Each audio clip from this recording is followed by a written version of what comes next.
Dalam tata laksana hukum pernikahan di Indonesia, ada satu perjanjian yang sangat jarang digunakan masyarakat ketika hendak melakukan pernikahan.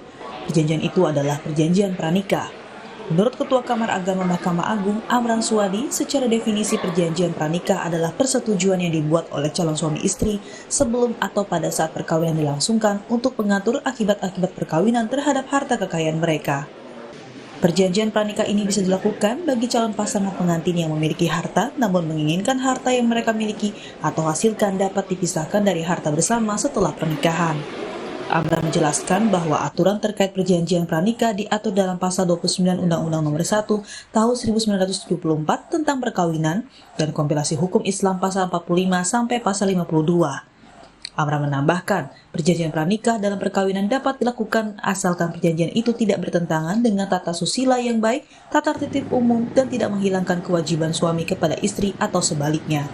Dianjurkan agar bagi yang memiliki harta mungkin ya, sebaiknya dilakukanlah perjanjian pranikah.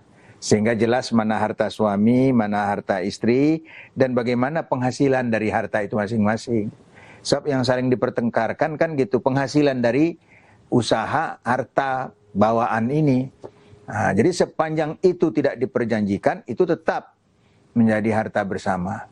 Tapi kalau diperjanjikan mungkin dia punya puluhan hektar kebun sawit, mungkin penghasilan dari situ tidak bisa diklaim sebagai harta bersama kalau itu diperjanjikan. Makanya saya menganjurkan kalau memang memiliki harta yang cukup supaya tidak mengklaim masing-masing, maka dibuatlah perjanjian yang memang itu dapat dibenarkan menurut ketentuan hukum. Namun bagi sebagian besar masyarakat Indonesia, perjanjian pranikah ini dianggap hal yang tidak biasa dilakukan karena terbiasa menjadikan harta milik calon istri dan calon suami sebagai harta bersama. Perjanjian pranikah ini pun tidak bisa terjadi tanpa persetujuan calon pasangan suami istri. Dan perjanjian ini bisa gugur atau dibatalkan jika pasangan suami istri ini sepakat membatalkan perjanjian pranikah yang pernah dibuat. Namun memang bagi kultur kita itu jarang mau dilakukan karena belum apa-apa sudah dibuat begini katanya. Itu kadang-kadang itu. Tapi nanti timbul masalah setelah mereka mungkin tidak dapat melanjutkan perkawinan. Itu baru timbul masalah gitu ya. Makanya saya anjurkan sebaiknya untuk menjaga supaya tidak timbul masalah, maka diperjanjikan supaya jelas.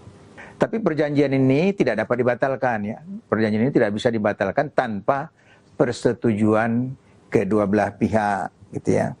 Karena perjanjian itu kan mengikat ya.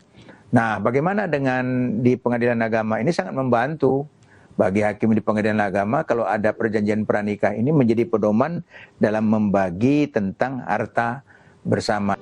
Umumnya, perjanjian pranikah diperlukan dan dibuat dalam kondisi misalnya terdapat sejumlah harta kekayaan yang lebih besar pada salah satu pihak calon suami istri atau apabila keduanya atau salah satunya memiliki pemasukan yang cukup besar.